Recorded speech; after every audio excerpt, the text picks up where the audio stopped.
E hoje eu quero ministrar para você sobre desenterrando aquilo que foi enterrado vivo. Desenterrando coisas, sobretudo pessoas que foram enterradas vivas. É interessante porque eu enterrei algo aqui hoje. E aquilo que eu enterrei, você não consegue ver. Aquilo que a gente enterra, aquilo que a gente coloca para debaixo da terra, quando você vai no cemitério, você não enxerga nada. Parece que você está num lugar plano. Graças a Deus alguém falou, né? Que bom. Mas quando você vai no cemitério, foi enterrado, está lá enterrado. Agora imagina a agonia, eu não sei você, mas eu quando falar desse negócio de ter um celular debaixo da terra, eu achei muito bom. Colocar no caixão. Porque quem tem medo aqui de acordar dentro do caixão? Meu Deus do céu. Diz que 1 em cada 1 milhão de pessoas tem esse negócio de voltar, né? Eu não sei se isso é verdade, mas você não vai participar desse 1 em cada 1 milhão, em nome de Jesus. Mas é desesperador imaginar algo vivo enterrado, sim ou não? É desesperador imaginar que algo que estava vivo, que algo que tinha uma história, que algo que podia continuar, foi enterrado vivo. É interessante porque quando nós falamos sobre amar, as pessoas que nós escolhemos não amar mais, elas não morreram. Aquelas pessoas que você rompeu vínculos, elas não estão mortas. Elas continuam tendo endereço, elas continuam tendo telefone, elas continuam existindo, elas continuam muitas vezes no lugar que elas sempre estiveram. Mas a gente tem a capacidade de enterrar pessoas. É interessante porque Deus tem ministrado sobre amor, e nós sermos uma igreja que ama, mas as pessoas que saíram do nosso meio, nenhuma delas, ou a maioria delas, estão mortas. Todas estão vivas, mas quando a gente enterra algo, a gente consegue sobreviver sem aquilo. Estar com algo enterrado é algo que está aqui dentro. Eu enterrei algo vivo aqui, mas você consegue sobreviver sem. Você consegue passar por cima daquilo como se não tivesse nada lá. Mas quando nós falamos da chave do amor, e quando nós falamos de amar como igreja, nós falamos de uma igreja que não aceita enterrar pessoas vivas. Nós falamos de uma igreja que não desiste das pessoas. Nós falamos de uma igreja que vai até as últimas consequências para amar as pessoas. Nós falamos de uma igreja, é interessante porque ontem eu estava ministrando um casamento. Eu disse para aquele casal, um irmão falou para mim, o irmão que mais me acompanha em casamentos até hoje é o Douglas. Eu fui só em 2 casamentos em toda a minha história. Eu sou pastor, os irmãos são obrigados a me convidar para o seu casamento. É ou não é? Pega mal você não convidar o pastor para o seu casamento. Então eu sou convidado para todos os casamentos que existem aqui. E o Douglas está em todos. Chega lá, eu e a Bruna sempre falam, o Douglas vai estar lá. Você chega num casamento da Rede Kids, tem nada a ver com o Douglas está lá. Você vai no casamento do Rio de Janeiro, Douglas está lá. Esses dias convidaram a gente, o Rafael Demar casou, mandou convite para a gente. Eu falei, eu vou chegar lá, sabe quem vai estar lá? O Douglas vai estar lá no Rio de Janeiro. E o Douglas está em todos. E ontem ele falou para mim, aí chegaram para mim, pisaram na bola comigo, foi o casamento da Tati, né? E aí falaram para mim que o casamento era 4 horas, pastor Gustavo Paiva com a confirmação do pastor André, belos amigos, né? É 4 horas o casamento. Eu fui pregar numa igreja, fui pregar no casarão, cheguei lá 4h20, porque eu atrasou lá no casarão, mas 4h20, até hoje eu nunca entrei para ministrar no casamento, que tinha demorado menos de 40 minutos para começar a cerimônia. E aí eu estou indo para lá, tranquilo, daqui a pouco meu celular começa a apitar. O casamento estava no convite, acho que 3 horas no convite. A hora que eu cheguei, só faltava eu. Foi a segunda vez que aconteceu isso na minha vida. É muito bom você se sentir amado, mas não dessa forma. E aí chegou eu e ministrei, só que eu ministrei muito rápido, porque o pessoal estava com medo de chover, e no final deu uns pingos. Então, chegaram para mim e falaram, pastor, eu já atrasado, a hora que eu vi todo mundo sentado, eu imaginei, esse casamento não foi 4 horas marcado. Se fosse 4 horas, não ia estar todo mundo aqui. Aí você imagina algo te corroendo por dentro. Eu falei, esse casamento aqui deve ter sido marcado 3 horas, está todo mundo desde 3 horas me esperando. Alguém pegou o microfone e falou, só está faltando o pastor, e está todo mundo aqui me olhando, os pais da noiva, todo mundo preparou tudo, eu estou aqui. E aí chegaram, pô, pastor, vai chover, você precisa de ministrar muito rápido. Eu falei, tá bom, então nem vou usar esboço, ministrei muito rápido. E eu estava ministrando para eles, e o que eu disse para eles? Que o amor precisa existir no casamento, conforme Efésios capítulo 5 diz, porque a única coisa que nos assegura de que os vínculos não serão rompidos se chama amor. A única coisa que assegura, você pode ter relacionamentos poderosos, você pode ter relacionamentos importantíssimos, isso não assegura que esses relacionamentos não podem quebrar, e daqui a pouco você nem olhar mais na cara da pessoa. Você pode ter relacionamentos que envolvem uma química, sabe aquelas pessoas que você fala, meu Deus, essa pessoa nasceu, é eu em outro corpo. E é muito legal se relacionar assim, você pode ter relacionamentos assim, mas isso não é a certeza de que em algum momento esses relacionamentos não vão ser rompidos. Você pode ter relacionamentos que são duradouros, de anos, isso também não é a certeza. Sabe qual que é a única certeza de que um relacionamento nunca vai ser rompido? Essa certeza se chama amor. Sabe por que tem que ter amor no casamento? Porque nem sempre o casamento vai ser poderoso, mas se tiver amor, ele vai permanecer. Sabe por que tem que ter amor? Porque nem sempre vai ter aquela química e os dois concordando acerca de uma mesma coisa, mas se tiver amor, ele sobrevive. E é interessante porque o nosso vínculo como igreja, a Bíblia diz que nós somos a família de Deus. Olha o que a Bíblia fala, lá em Efésios capítulo 2, verso 19. Efésios 2, 19, a Bíblia diz o seguinte, Efésios capítulo 2, verso 19.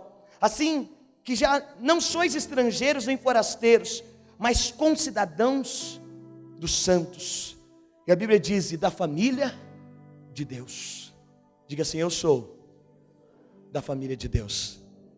E a Bíblia continua dizendo, edificado sobre o fundamento dos apóstolos e dos profetas, de que Jesus Cristo é a principal pedra da esquina, no qual todo edifício, bem ajustado, cresce para templo santo no Senhor, no qual também vós juntamente sois edificados para a morada de Deus em Espírito. É interessante que a Bíblia, ela não fala que nós somos uma junção de amigos, ela não fala que nós somos um punhado de gente se reunindo, ela diz que nós somos a família de Deus. É interessante quando nós falamos sobre família de Deus, eu acho que tem uma característica que ela aponta para a família que é diferente de uma empresa. É que família, faça chuva, faça sol, a gente está junto. Os vínculos que unem uma família se chama amor. Os vínculos que cercam uma família, e é interessante porque esse amor de família tem poder para fazer coisas extraordinárias no nosso meio. Esses dias eu encontrei alguém que por algum motivo não está, é da nossa família, está vivo, mas de alguma forma foi enterrado. A gente está sobrevivendo sem. Porque você enterra, você aprende a sobreviver sem. E eu falei para essa pessoa, olha, Deus está me ensinando a te amar com amor de família. O amor de família não aceita. Aonde quer que você esteja, família está junto, é ou não é? Eu digo para você, é muito bom ter amizades, é muito bom, mas você sabe quando você está passando por uma dificuldade, quem está lá é sua família. A Chloe nasceu, ela ficou 3 meses sem dormir. Sabe quem é que estava lá junto comigo, ajudando nas madrugadas? Minha sogra. Eu encontrei um pastor ontem, e ele falou, você não sabe, o Flávio do Casarão, minha sogra é vizinha de porta com a sua sogra. Eu falei, o andar vai explodir. Ele falou, minha sogra é vizinha de porta com a sua sogra. Eu falei, rapaz do céu, a minha sogra estava lá, é minha família. Quando a gente casa, a sogra vira nossa mãe. Quando a gente passa por dificuldades, quem é que está lá presente? Família. Entra numa dívida para você ver, quem que vai aparecer lá? Sua família. Some hoje, some, pega o seu carro e vai para um lugar distante. Quem vai sentir falta de você? Sua família. Agora a Bíblia está dizendo, nós somos a família de Deus. Existe um vínculo de perfeição na família de Deus. Qual que é o vínculo? É que é esquisito viver sem aqueles que fazem parte da nossa família. Quando você vem domingo para o culto, eu quero te dizer, nós deveríamos ter encargo de se sentir incomodado se alguém da nossa família não está aqui. Ainda mais se você for marcado por Deus. Porque você fala, peraí, a minha família é a minha família. Quando eu vou num lugar muito bom, às vezes eu vou pregar em algum lugar, às vezes eu vou viajar para pregar, chega lá eu fico mandando uma foto para minha esposa. Olha aqui, depois eu chego em casa e fico contando tudo para ela que foi bom. Mas no fundo, sabe por que eu faço isso? Porque meu desejo é que ela estivesse lá comigo. A gente tem desejo, a gente tem necessidade de família. E a Bíblia está dizendo, nós somos a família de Deus. Nós somos a família de Deus. Por que nós os chamamos de irmãos? Por que você chama o outro e fala, ô irmão? Para aqueles que vão se batizar a partir do momento, já deve ter percebido aqui no nosso meio. Fala o irmão fulano. Eu sei que às vezes essa nomenclatura ficou viciada. Mas no fundo é porque eu estou dizendo, eu faço parte da família de Deus. E você é meu irmão.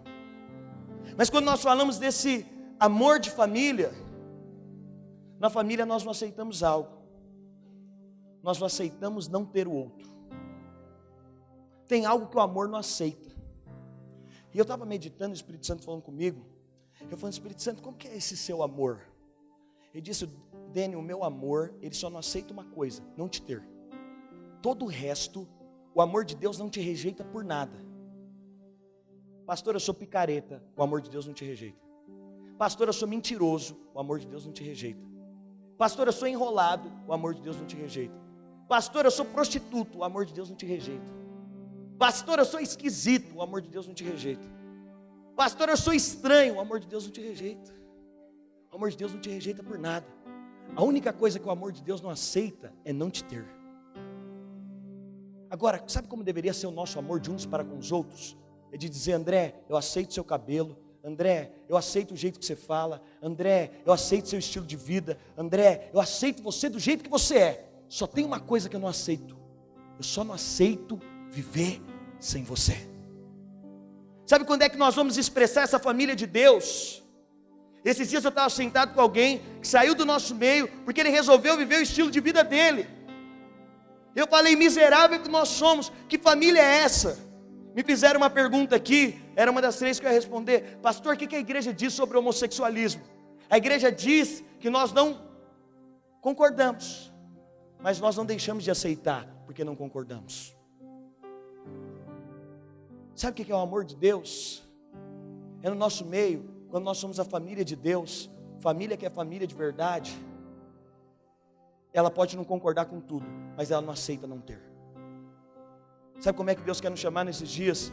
A amar no nível tal, que no nosso meio, nós possamos suportar a diferença, possamos suportar os irmãos mais fracos, possamos suportar os erros, possamos suportar os problemas dos outros, só não podemos suportar uma coisa, tê-los distantes de nós.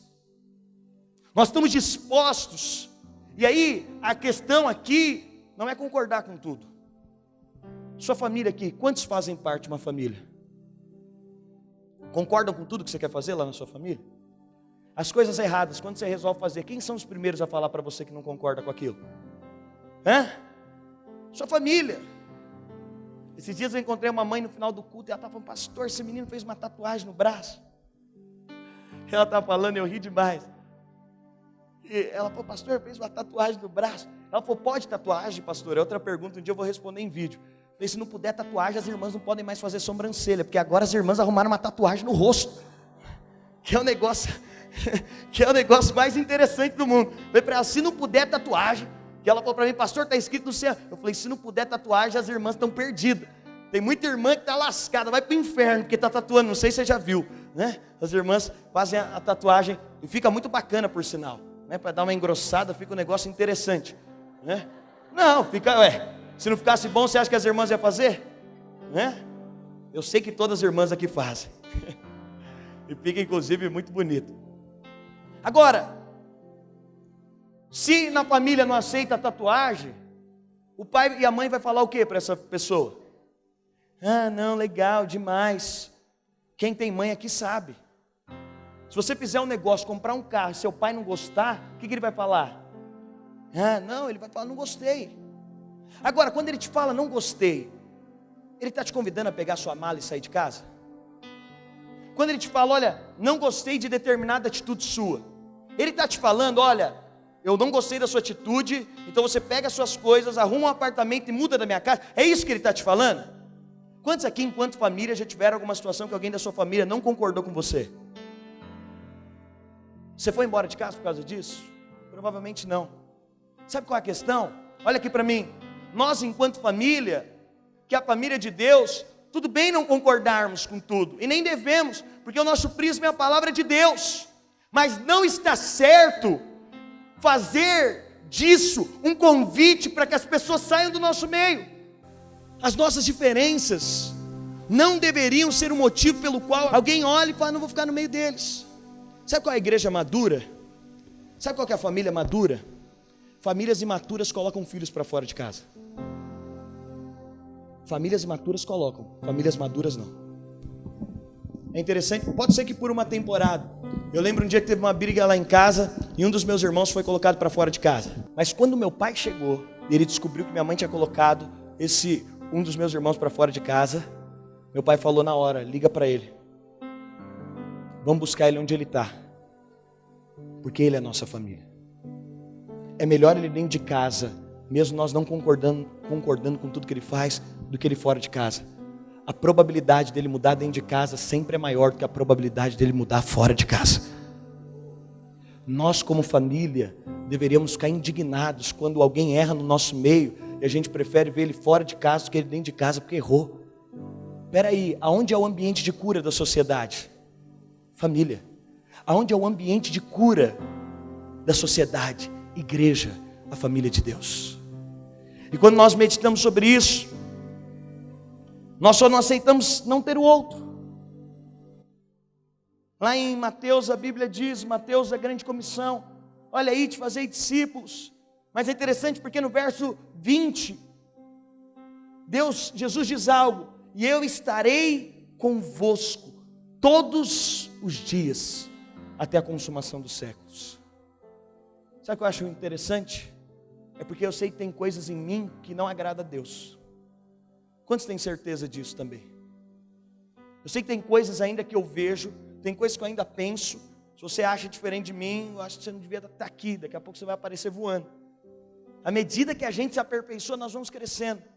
Mas quem é maduro sabe que nada que tem nele presta. Ele é justo por Cristo só.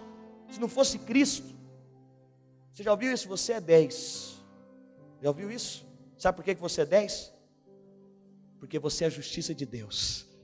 Meu pai brinca, ele chama todo mundo, você é 10. Aí a pessoa fica toda orgulhosa. Ele fala, sabe por que você é 10? Só por causa da justiça de Deus. Aí já murcha. Mas é interessante, porque ele diz, olha, eu estarei convosco todos os dias. Tem coisas em mim que eu sei que não agrada a Jesus. Mas Jesus não vai embora da minha vida porque tem coisas que não agrada. É aí que ele se aperfeiçoa em mim. É aí que ele aproxima. Quer te falar, se tem alguma coisa no nosso meio que não te agrada, está faltando aproximação. Às vezes ontem mesmo estavam falando de uma pessoa para mim, e alguém veio compartilhar, ô pastor, essa pessoa tem isso, isso, isso. Eu falei, legal, o que você vai fazer agora? Uma família não abandona. Sabe o que a família faz? A família aproxima. Quantos querem ser como o Espírito Santo? Quantos querem ser esses que eles veem um problema no outro, eles não concordam, mas não deixam de aceitar? E quando nós falamos sobre isso, o problema é que às vezes nós preferimos perder pessoas para resolver problemas. Olha aqui para mim, deixa eu falar algo. Entre resolver um problema e perder uma pessoa, fique com o problema. Entende? Se resolver um problema significa perder uma pessoa, então o problema não foi resolvido. Se alguém está te incomodando, e se resolver o problema é cortar ele da sua vida, então o problema não foi resolvido. Isso não é resolver problema. A gente faz isso, não faz? A gente está com um problema com alguém, e aí a nossa maneira de resolver o problema é o quê? A gente exclui a pessoa. Está fazendo alguma coisa que me incomoda? Eu falo, tá bom, vou resolver o problema. Como é que eu resolvo o problema? Eu corto ela da minha vida. Mas qual que é a nossa maneira? Se resolver problemas significa perder pessoas, então o problema não foi resolvido na sua totalidade. E quando nós falamos em ser essa família de Deus, nós não somos pessoas de um ambiente de relacionamentos superficiais. Nós não somos pessoas no ambiente de relacionamento que são pautados em nenhuma outra coisa, senão o amor. E quando nós falamos sobre o amor, na Bíblia, um dos capítulos mais bonitos que tem, é Lucas capítulo 15. Em Lucas capítulo 15, Jesus fala o coração dele. E para mim, é o capítulo inteiro mais bonito da Bíblia. E no capítulo inteiro mais bonito da Bíblia, ele conta 3 histórias que você conhece. Alguém aqui já ouviu falar do pastor da 100ª ovelha? Alguém já ouviu essa história? O pastor que deixou as 99 e foi atrás da que se perdeu. Você conhece essa história? Alguém aqui já ouviu falar da dracma perdida, de uma mulher que tinha 10 dracmas e perdeu uma e começou a procurar? Alguém aqui já ouviu falar a história do filho pródigo? Será que alguém já ouviu essa história? Essas 3 histórias, Jesus conta juntas em Lucas capítulo 15. E nessa história é interessante porque, nessas 3 histórias, Lucas 15 mostra algo que hoje eu estava meditando. O pastor que é Jesus, nas 3 é o símbolo de Jesus. Ele é então o pastor da 100ª ovelha, que deixa as 99 no aprisco e vai atrás da que se perdeu. Ele é então o símbolo dessa mulher que tinha 10 dracmas e ela perdeu uma moeda e ela começa a procurar desesperadamente essa moeda que ela perdeu. Ele é o pai da parábola do filho pródigo. E hoje, quando eu estava meditando em Lucas capítulo 15, eu percebi algo para nós enquanto igreja. É inevitável nós não perdermos pessoas. É inevitável que por algum motivo nós tenhamos pessoas que vão embora. É inevitável na sua vida ter relacionamentos que se rompem. É inevitável. É inevitável que alguém em algum momento não concorde e que você perca o relacionamento ou por culpa sua ou por culpa da pessoa. Mas é interessante, porque enquanto igreja, infelizmente, isso é inevitável. Mas Lucas 15 mostra algo interessante também. Todos que se perderam, a 100ª ovelha, ela foi encontrada. A moeda perdida foi resgatada. E o filho pródigo voltou para casa. É interessante porque se por um lado é inevitável nós não perdermos pessoas, é totalmente possível nós sempre resgatarmos aqueles que nós perdemos nos nossos relacionamentos. E quando eu meditava um pouco sobre Lucas capítulo 15, nós nem sempre somos responsáveis por aqueles que se perdem. Jesus não foi responsável pela ovelha que se perdeu. Ele não foi responsável pelo filho pródigo que foi embora. Nós nem sempre somos responsáveis por aqueles que se perdem, mas nós sempre seremos responsáveis por aqueles que não foram achados. Nós, enquanto igreja, não somos responsáveis por todo mundo que se perde. Nós não somos responsáveis, nem sempre somos, porque às vezes somos, mas nem sempre somos responsáveis por alguém que por algum motivo não está mais no nosso meio. Mas a Bíblia deixa claro, nós sempre seremos responsáveis por aqueles que não foram achados. Jesus está falando, olha, o coração do bom pastor e o coração do pai amoroso, ele não tem culpa do filho ter ido embora. Mas esse pai tem uma responsabilidade para que o filho torne a casa. A responsabilidade de abraçar e amparar quando o filho desejar voltar a casa. E aqui, para nós caminharmos, é interessante porque lá em João, capítulo 11, a Bíblia fala a história de Lázaro, Marta e Maria. É muito interessante nós não desistirmos dos nossos relacionamentos. É muito interessante, e essa semana eu quero motivar o seu coração a saber que nós não somos responsáveis, talvez por todos que saíram, mas nós somos responsáveis por trazer todas as pessoas que fizeram parte da nossa vida de volta. E lá em João capítulo 11, a Bíblia fala da história de uma família, Marta, Maria e Lázaro. Você conhece essa história? Lázaro é aquele que morreu, mas que Jesus disse, ele não está morto, ele só está dormindo. Enterraram ele, mas ele não está morto. E Maria, Marta e Lázaro, eles apontam para a igreja, eles simbolizam a igreja. E a Bíblia diz então, que Maria é o símbolo da adoradora. Maria é o símbolo daquelas pessoas dentro da igreja que são íntimas de Deus. Maria é o símbolo daquelas pessoas espirituais, daquelas pessoas que exercem cargos de liderança, daquelas pessoas que estão há anos e elas são altamente espirituais. É gente que conhece a face de Deus, é gente inabalável. Maria aponta para esse tipo de pessoa. Mas tinha um segundo tipo de pessoa, Marta aponta para um tipo de pessoa dentro da igreja. Marta aponta para alguém que gosta de fazer muitas coisas. Alguém que está envolvido em muita coisa. Marta aponta para alguém que gosta muito do trabalho prático do dia a dia da igreja. Marta aponta para aquela pessoa que gosta de servir. Para aquela pessoa que gosta de fazer uma série de coisas na vida da igreja, mas que está completamente envolvida, servindo o mestre. Mas existe um terceiro grupo. Então na igreja nós temos Marias, que são as pessoas que são íntimas de Deus. Nós temos Marta, que são aquelas que servem a Deus. Mas nós temos Lázaros. Pastor, quem são os Lázaros? Os Lázaros são aqueles que estão doentes dentro da igreja. Os Lázaros são aqueles que, por algum motivo, estão mal. Os Lázaros são aqueles que não estão na sua melhor fase. Os Lázaros são aqueles que, por algum motivo, eles tiveram algum problema. Os Lázaros apontam, é interessante, a Bíblia não diz qual era a doença de Lázaro, mas a Bíblia diz que antes dele morrer, antes de sepultarem ele, todo mundo viu Lázaro ficando doente. Antes de jogar Lázaro dentro de uma caverna e colocar uma pedra na porta, Lázaro adoeceu. Lázaro foi ficando mal.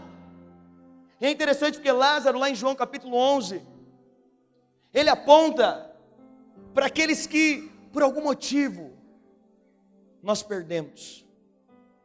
E a Bíblia não diz porque ele ficou doente. Mas é interessante, no caso de Lázaro, a Bíblia diz que era Marta e Maria tentaram fazer algo. E Marta e Maria aponta para uma igreja, que quando vê Lázaro ficando doente, ela recorre a Jesus. Marta e Maria apontam para uma igreja que é pautada na graça, que enquanto vê Lázaro ficando doente, elas tiveram uma atitude de dizer, olha, vão e digam ao mestre que Lázaro está doente. Lázaro não está bem. E é interessante porque lá em João, capítulo 11, aponta então para 3 grupos de pessoas que estão dentro da igreja, que faziam parte. Eu acho interessante porque a Bíblia diz que Marta e Maria falam, e a Bíblia diz, olha lá em João capítulo 11, do verso 1 ao verso 6. João capítulo 11, verso 1 ao verso 6. Estava, porém, enfermo Lázaro de Betânia, da aldeia de Maria. Mandaram, pois, suas irmãs dizer, Senhor, eis que está enfermo aquele que tu. E Jesus, ouvindo isso, disse, essa enfermidade não é para a morte, mas para a glória de Deus, para que o Filho de Deus seja glorificado por ela. Ora, Jesus amava Marta, e a sua irmã, e a Lázaro. Ouvindo, pois, que estava enfermo, ficou ainda 2 dias no lugar em que ele estava. É interessante porque Marta e Maria, elas apontam para um grupo de pessoas na igreja, que quando percebem que Lázaro está enfermo, elas estão preocupadas com Lázaro.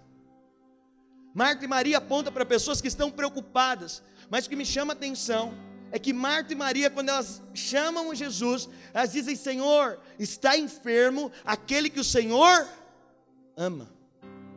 É interessante que eu te falei de 3 grupos, Lázaro aqui, ele não estava no grupo dos espirituais, mas Marta e Maria dizem, Senhor, quem o Senhor ama está enfermo. Quem o Senhor ama está precisando de ajuda. A Bíblia diz que Jesus amava Marta, Maria e Lázaro, mas na morte de Lázaro elas evidenciam a Lázaro dizendo, Senhor, é aquele a quem o Senhor ama. Sabe quem é Marta e Maria? É aqueles que quando vem alguém passando por uma dificuldade, e quando eu falo de ser Lázaro, Maria pode virar Lázaro em algum momento. Aquele irmão super espiritual, em algum momento ele pode passar por um problema, e ele pode se tornar Lázaro. Eu não sei você, mas depois de tanto tempo caminhando na vida cristã, eu não julgo mais ninguém, porque eu sei, e eu sei que não há bem nenhum em mim também. Então Marta e Maria apontam para esses, então, que eles olham para o perdido, eles olham para aquele irmão que falhou, eles olham para aquele irmão que pecou, eles olham para aquele irmão que não está bem, e eles olham, e eles falam, Senhor, quem o Senhor ama está enfermo.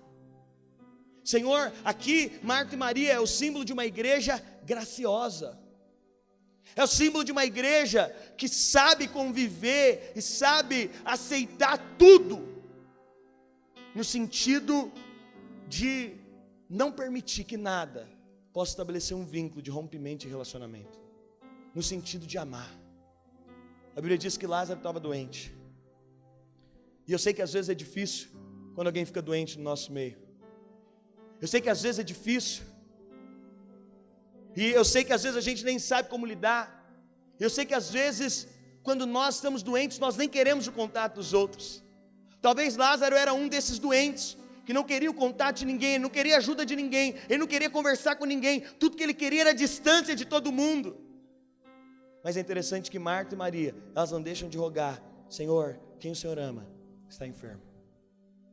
E eu acho interessante porque, como a Bíblia evidencia o amor de Jesus por aquele que se perdeu no nosso meio, como Jesus usa Lucas 15 inteiro, como ele usa João capítulo 11 inteiro, para evidenciar o amor que ele tem por alguém que se perdeu.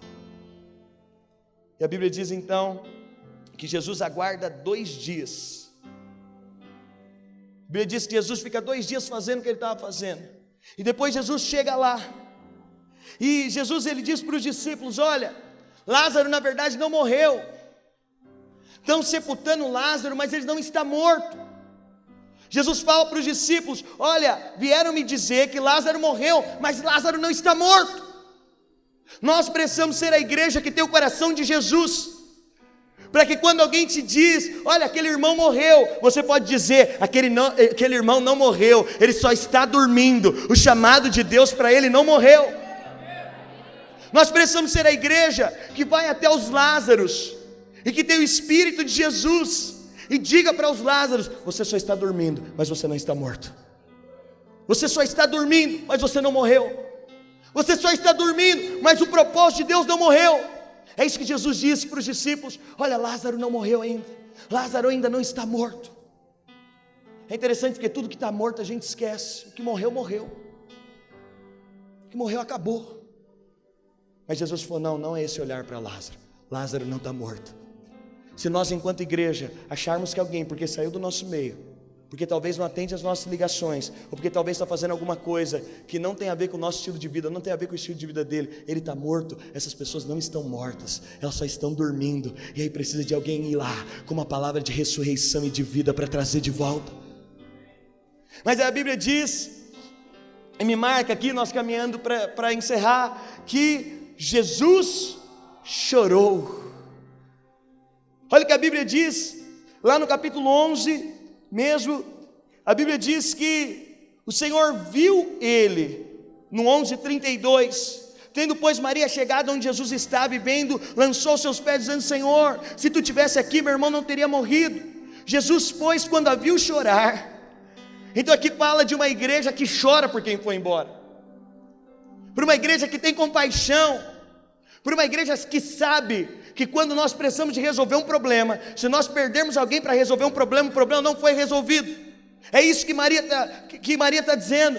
E ela fala: Senhor, se o Senhor estivesse aqui, não teria morrido. Jesus, pois, quando a viu chorar, eu achei isso muito interessante, porque quem chora primeiro é a igreja. Maria aponta para a igreja. A Bíblia diz que Jesus, quando a viu chorar,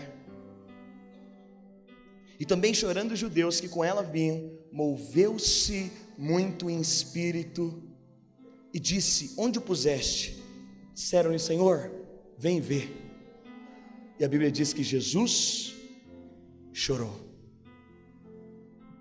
É interessante porque Maria é o símbolo de uma igreja que chora, e aqui ela estava chorando por alguém que fez parte e não fazia mais. E aí a Bíblia diz que Jesus chora, e isso aponta para algo. Se nós não podemos impedir que alguém se perca, nós podemos impedir que elas permaneçam perdidas. E aí Jesus fala para Maria, quando vê ela chorando: Maria, onde é que colocaram o corpo dele? Maria, onde ele está agora? Nós, enquanto igreja, podemos mostrar para o Senhor aonde os nossos irmãos que morreram estão. Nós, enquanto igreja, podemos mostrar: Senhor, ali que eles estão. E a Bíblia diz então que Jesus, nesse processo, no verso 36, a Bíblia diz que ele moveu-se muito em si mesmo, veio ao sepulcro, e era uma caverna, e tinha uma pedra sobre ela. É interessante porque às vezes acontece coisas no nosso meio, que as pessoas entram no sepulcro e a gente tem que colocar uma pedra. Situações que não tem o que fazer com o irmão, que a própria pessoa às vezes não quer, mas aqui a gente percebe que Jesus, como um bom pastor, e nos convidando a ser essa família, ele diz, olha, no verso 41, tiraram pois a pedra de onde o defunto jazia, e Jesus levantando os olhos para cima disse, Pai, graças te dou por me haveres ouvido. E no verso 43, e tendo dito isso, clamou com grande voz, Lázaro, sai para fora. E a Bíblia diz que o defunto saiu, e tendo as mãos e os pés ligados com faixas, e o seu rosto envolto num lenço, disse-lhe Jesus, desligai-o e deixai-o ir. Irmãos, a mensagem da graça tem que produzir em nós uma igreja que não perde pessoas. A mensagem da graça tem que produzir em nós um estilo de igreja que tem disposição de chorar por aqueles que nós perdemos. Se por um lado é interessante, se por um lado, eu dizia isso para alguém esses dias, se por um lado a mensagem da graça produz as pessoas mais santas que existem, e não há uma mensagem que produza mais santidade do que a graça de Deus. Esses dias a gente estava conversando e alguém disse, não, depois que fulano conheceu a graça, ele parou de orar, ele parou de jejuar, ele parou. Eu falei, então ainda bem que ele parou, porque ele fazia pelos motivos errados. Porque quanto mais eu tenho descoberto que eu sou amado por Deus, mais desejo eu tenho de jejuar, mais desejo eu tenho de orar, mais desejo que eu tenho de ser generoso, mais desejo eu tenho de estar com Ele. Mas se a graça por um lado, ela produz uma igreja santa, por um outro lado, ela produz uma igreja que tem o coração de Jesus. Sabe o que a religião produz? A religião produz gente santa insuportável. A religião gera gente santa que só aceita gente do nível dele. A religião gera gente santa, mas é uma santidade a custo da minha força, daquilo que eu posso fazer. E gente santa desse jeito, ele não suporta andar com pecador. O que a Bíblia diz que os fariseus, quando viam Jesus, que os pecadores faziam? Irmão, se Jesus fosse na nossa era, eu quero te falar, o lugar de Jesus era em show, o lugar de Jesus era dentro de bar. Talvez você fique chocado comigo, Sabe por quê? Porque quem é santo pela graça, consegue produzir amor, consegue produzir perdão. Sabe como é? A Bíblia diz que, sabe, quando nós oramos por alguém, e nós perdoamos essa pessoa, Deus perdoa ela. Sabe quando é que as pessoas se sentem perdoadas e aceitas? Enquanto igreja, nós traduzimos o coração de Cristo para elas. Mas a religião não. A religião prefere perder a pessoa do que estar junto com ela. E se não for do meu jeito, se você não estiver dentro do meu padrão, você não serve. Eu quero dizer para os irmãos, nós somos uma igreja de pessoas imperfeitas, mas nós somos uma igreja que tem um vínculo de perfeição, chamado amor. Marta e Maria falou, nós não vamos aceitar, são nossos irmãos, saiu da mesma mãe, estava aqui com a gente, são nossos irmãos, não interessa porque adoeceram, não interessa qual tipo de doença que tem. Eu acho interessante porque Marta e Maria nem evidenciam qual era a doença de Lázaro. Você já viu isso? A religião gosta de evidenciar. Você viu, menina? Você viu o que fulana está fazendo? Não interessa o que ela está fazendo, interessa quem ela é. Não interessa onde está, interessa quem é. Nesses dias nós precisamos ter um encargo. Sabe por quê? Eu vou te mostrar o que Lázaro se tornou. Talvez Lázaro tenha se tornado o maior evangelista do Novo Testamento. E eu posso te dizer, talvez os nossos maiores evangelistas, aquelas pessoas que vão falar com mais autoridade de Jesus, não estão aqui agora, não estão dentro das nossas igrejas, não estão dentro das nossas células, mas um dia estiveram.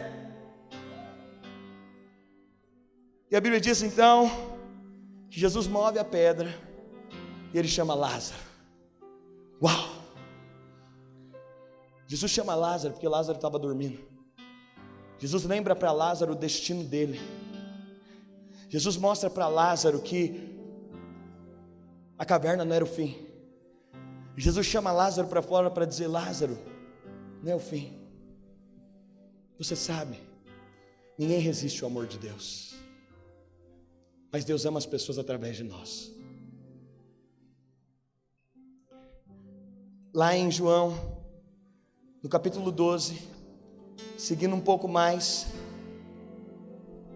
a Bíblia diz então, fizeram-lhe pois ali no verso 2, João 12, 2, Fizeram-lhe ali, depois que Lázaro ressuscita.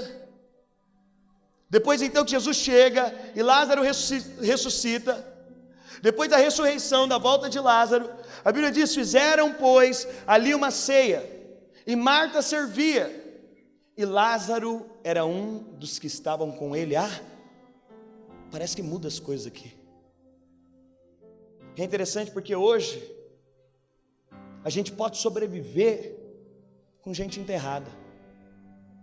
Não muda nada, dá para passar por cima do que foi enterrado. Mas é desesperador ver alguém debaixo da terra vivo. Nesse dia o Senhor tem colocado um sentimento no meu coração. Às vezes eu vou pregar para alguém, a pessoa fala: eu já fui crente. Sabe qual é o sentimento que eu tenho? É que ela está viva debaixo da terra. Às vezes eu vejo algum irmão que saiu do nosso meio, e eu quero te falar, é isso sim, quem foi marcado por Jesus. Mas nós, enquanto igreja, temos esse poder de resgatar algo que está vivo, mas que foi enterrado. Hoje eu retirei essa planta e eu enterrei ela. Mas é interessante como a gente pode sobreviver sem, ou a gente pode ser uma igreja que tem um poder restaurador de trazer a vida. Eu te pergunto, as nossas células vão ser um ambiente do quê? Que enterra pessoas quando descobre que elas têm problemas? Nós podemos ser um ambiente de restauração, que traz aceitação, a vida, o amor de Deus. Nós enquanto igreja, irmãos, se tem um desespero que eu tenho enquanto pastor, é encontrar alguém que foi daqui, não é mais. É o negócio que mais corta meu coração. Eu falo: Senhor, não. Eu quero te desafiar junto comigo. A gente está aqui num domingo, a gente pode viver como se nada tivesse acontecendo, ou a gente pode ser aqueles que restauram. Eu te falo, mexer em terra é um negócio. Eu estou enfiando a mão aqui, eu fiz um mar de açúcar. E minha esposa falou: você não podia ter escolhido coisa pior, que o seu dedo vai ficar todo grudento, e está assim agora. Mas é interessante porque às vezes é complicado mexer em terra. Às vezes é complicado, às vezes custa. Esses dias eu ouvi a história de alguém que resolveu desenterrar outra pessoa, espiritualmente falando. Essa pessoa tinha pregado Jesus para uma pessoa, e essa história é uma história verídica, aconteceu esses dias. E ela tinha pregado Jesus para essa pessoa, levou essa pessoa no encontro, essa pessoa se firmou, essa pessoa se batizou, essa pessoa floresceu. Mas passou, eu acho que pouco tempo, ela tinha se firmado, essa pessoa, ela tinha se envolvido, mas passou pouco tempo, por algum motivo essa pessoa ficou doente como Lázaro, e por algum motivo essa pessoa saiu da comunhão, ela morreu. Mas essa pessoa que tinha levado ela era uma senhora, e aconteceu em uma das videiras, e essa senhora, ela falou: não, ela não está morta, ela só está dormindo. E aí essa pessoa desviou, e todo dia essa senhora mandava uma mensagem para ela, todo culto essa senhora mandava uma mensagem para ela e dizia: eu separei um lugar aqui do meu lado, se você estiver por aqui, eu estou te esperando. Toda manhã e todos os dias ela enviava uma mensagem específica: eu te amo, eu creio no que Deus tem para você. Sabe por quê? Quando você acha que alguém morreu, não adianta mandar mensagem para morto, mas para quem está dormindo resolve. E ela começou a mandar mensagem todos os dias, ela começou a insistir. E aí no início aquela pessoa testemunhando, ela disse: no início eu respondi as mensagens, mas chegou uma hora que ficou chato, chegou uma hora que... E é interessante porque eu sei que uma das coisas, e pode ser uma outra mensagem, quais são os nossos empecilhos para trazer alguém de volta, é porque às vezes a gente se sente chato, porque o outro não quer ouvir o que a gente está falando. Mas Deus tem me falado: é sua família. Família às vezes não quer ouvir, mas ouve, e depois vai pensar. É melhor alguém te ouvir não querendo ouvir do que não ouvir nada. Mas não é de alguém chato, não é de alguém que quer o irmão de volta, porque irmão é o seguinte: eu vou ter que tirar do relatório, o pastor lá falou, como é que agora, como é que a gente tira do relatório, irmão? Não, pelo amor de Deus, não, irmão, você tem que estar lá. Não, é alguém que fala: irmão, está sem graça sem você. Eu já sentei com irmãos que falam: pastor, estou indo embora de casa hoje. Eu lembro um irmão que aconteceu um problema na vida dele. Eu liguei para a esposa dele e falei: você está disposta a perdoar ele? Ele falou: estou, pastor. Mas ele falou que não vai voltar para casa. Ele falou que está indo embora com outra pessoa. Falei, ah é? Eu descobri onde ele estava, apareci onde ele estava, porque não me atendia. Falei, agora você vai conversar comigo. Eu liguei para a mulher dele e falei, você está disposta a perdoar? Ele, tô, pastor. Falei, então tá bom. Então nós vamos ressuscitar ele, porque ele só está dormindo. Eu sentei e falei para ele, irmão, posso te falar uma coisa do fundo do meu coração? Se você parar hoje, eu estou parando junto com você. A gente pendura a chuteira junto. Eu falei, verdadeiro. Aquele dia eu estava disposto. Falei, irmão, não tem graça. Se você não estiver lá, o que eu vou fazer? Você participou de tudo isso aqui comigo. Eu falei, sua esposa, ela quer te ressuscitar. Esse irmão hoje não faz mais parte da minha vida. Mas toda vez que a gente se fala, eu consigo lembrar desse dia. Sabe o que aconteceu com esse irmão? Ele foi restaurado. E ele ficava tão constrangido. Eu falei, irmão, nós somos uma família. E essa senhora então mandava mensagem. No início essa pessoa respondia, mas depois ela parou de responder. Ela parou. E essa pessoa não continuou mandando mensagem, porque ela não estava morta, ela só estava dormindo. E essa senhora continuava mandando mensagem. Essa senhora descobriu que estava com câncer. Ela foi hospitalizada. Em 3 meses ela morreu. Obviamente que no momento que ela morreu, essa moça que tinha se desviado parou de receber as mensagens dela. Mas ela parou, ela imaginou, ela desistiu de mim, como é comum acontecer. A gente senta uma vez, duas, legal, não tá bom, então tá bom. Ela imaginou, é mais uma que desistiu de mim. E aí ela encontrou alguém da igreja um dia no metrô, e papo vai, papo vem. Ela falou, e a fulana? Que era a pessoa que ela tinha mais proximidade, essa senhora. Você não ficou sabendo? Não. Falou, há mais ou menos 1 mês e meio atrás ela morreu. Morreu? Há uns 4 meses, 5 meses atrás ela descobriu que estava com câncer, já estava numa fase avançada, ela morreu. É mesmo? Por quanto tempo tem isso? Falou, faz acho que 1 mês e meio. Ela calculou, peraí, ela parou de mandar mensagem para mim? Quando é que ela parou de mandar mensagem para mim? E ela foi puxar no histórico. Essa senhora foi hospitalizada, mas até o último dia que ela estava consciente, ela mandava mensagem para essa moça e dizia, olha, eu acredito no propósito de Deus na sua vida. Você não está morta, você só está dormindo. Tem um chamado de Deus, eu não desisto de você. Alguém adivinha o que aconteceu com essa moça? Ela voltou, porque ela descobriu um amor que não desiste.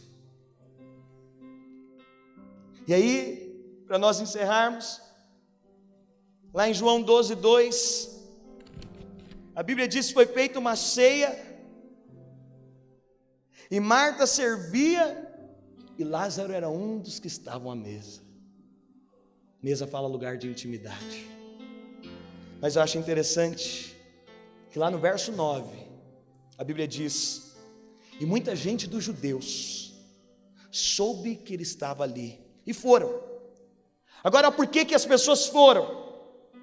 Não só por causa de Jesus, mas também para ver a Lázaro, a quem ressuscitara dentre os mortos.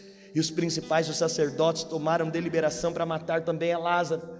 Olha que interessante, agora Lázaro de um perdido, Lázaro de alguém que estava fora, Lázaro de alguém que não tinha esperança, Lázaro de alguém que estava morto, agora colocam ele no mesmo pacote que Jesus.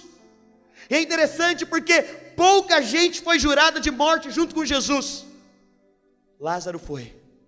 Queriam matar Lázaro, porque muitos dos judeus, por causa de Lázaro, iam e criam em Jesus. A Bíblia diz lá em Gênesis capítulo 4, que Deus fez uma pergunta para Caim. Caim, onde está seu irmão? Para nós fazermos o apelo, a banda pode vir. Gênesis capítulo 4, verso 9.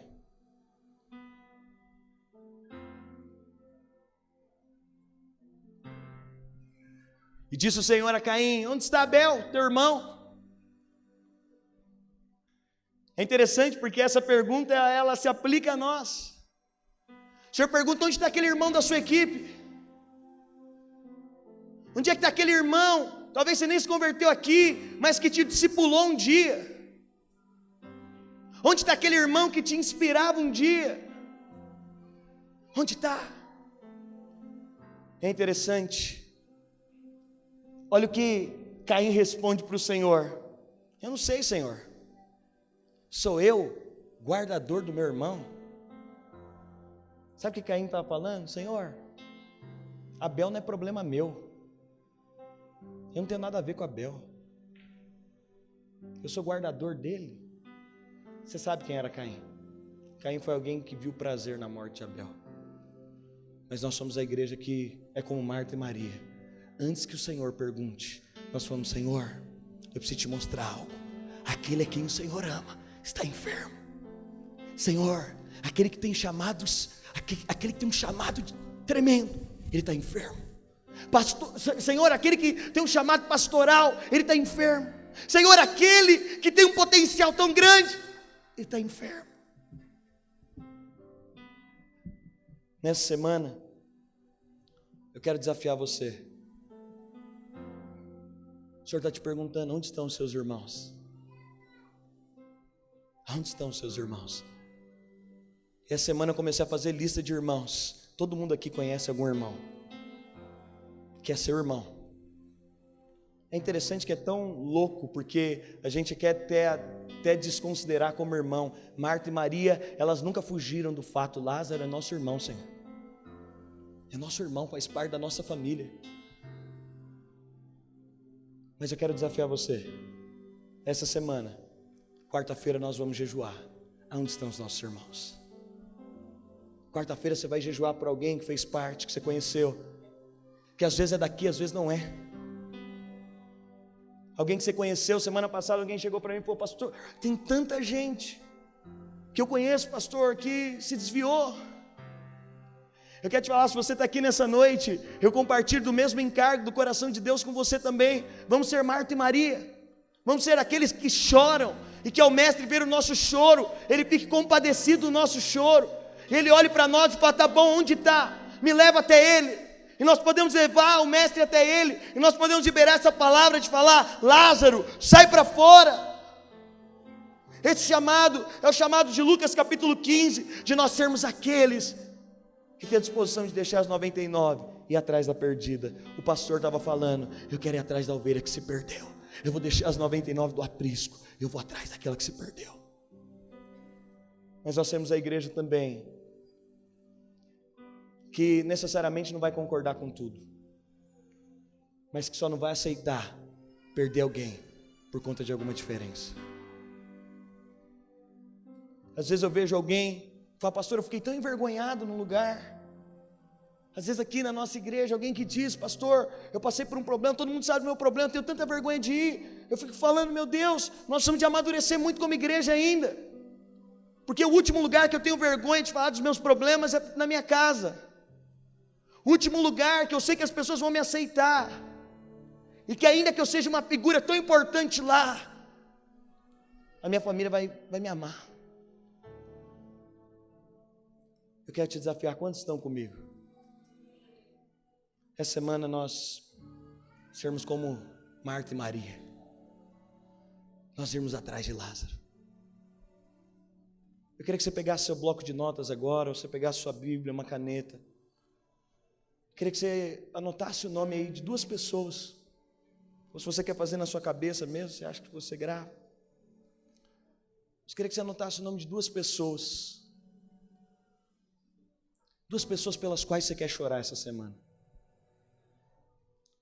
Eu queria que você anotasse o nome de 2 pessoas pelas quais você quer ir diante de Jesus e falar: Senhor, eu não quero fingir, enterrar as pessoas e fingir que nada aconteceu.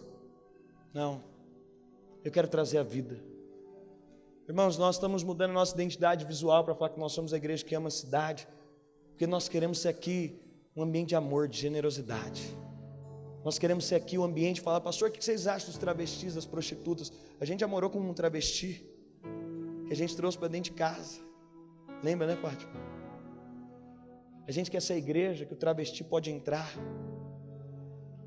Tinha um casal no nosso meio, e talvez te choque. Tinha um casal casado de homens, e eles vinham e falaram: pastor, me sinto tão bem lá. Eu sei que por um lado a gente fala, mas ele falou: pastor, a palavra começou a incomodar o meu coração. Mas eu percebi que era melhor eu lá ouvindo a palavra do que eu não indo em lugar nenhum. Eu te falo, só a graça de Deus transforma as pessoas. Nosso papel não é transformá-las. Nosso papel é só mostrar Cristo. Pastor, o que a gente acha dos homossexuais? Eu sei que as pessoas têm esse negócio, né? Talvez você está aí, e alguns o problema é pornografia, outros é o olho que é tão mal, outros de nós tem problema na área do dia, cada um de nós tem o seu. A gente gosta de colocar na cruz aquele que o problema é mais explícito, né? Mas nós queremos ser a igreja. Fala: Senhor, não. Cadê aqueles irmãos? A pergunta do Senhor para nós hoje é essa: que irmãos, aqueles que o Senhor colocou no seu coração, aqueles que deviam estar aqui e não estão. Eu quero que você anote o nome de 2 pessoas. Eu quero que você coloque o nome de pessoas. Irmãos, o irmão que foi responsável pelo meu ministério, que me inspirou, hoje ele está doente. Eu vi aquele irmão ser tão usado. E um tempo atrás alguém entrou em contato da família pedindo ajuda financeira. Eu disse que não tinha. Eu podia ajudar com alguma coisa, mas é porque eu achei que não era mais meu irmão. Senhor, não é mais qualquer um não. O Senhor falou para mim: é seu irmão. Você tem responsabilidade sobre os seus irmãos. Caim não quer responsabilidade sobre os irmãos, mas Marta e Maria querem falar: Senhor, eu sou responsável pelos meus irmãos.